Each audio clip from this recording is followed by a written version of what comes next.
Oui, je voulais juste intervenir par rapport à ce que la dame disait, qu'elle voulait rechercher les familles d'accueil.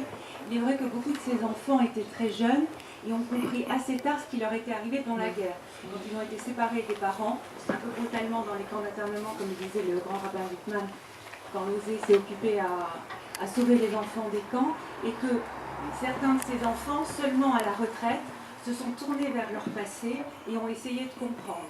Et vous avez la magnifique histoire de Pierre Stolz qui retrouve la dame ou le couvent où on l'a gardée. Il a cru que c'était une bonne sœur parce qu'elle avait pas, et en fait c'était une infirmière. Donc vous avez beaucoup d'histoires comme ça avec le passé, grâce à Losé.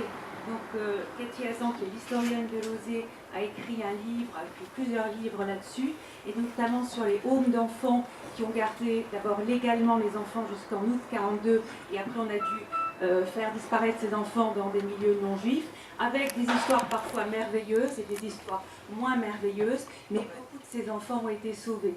Il est vrai aussi que quand ces enfants étaient placés, on donnait des pensions, et ça a fait l'objet aussi d'argent qu'on devait trouver ou en France ou en Suisse, et qui passait de Suisse en France après 42 avec toutes les difficultés qu'on peut penser pour payer ces pensions. Grâce notamment bien sûr à André Salomon, le réseau Garel et Georges Ringer, qui est encore des nôtres. Voilà, c'est toute l'histoire de Losé entre autres.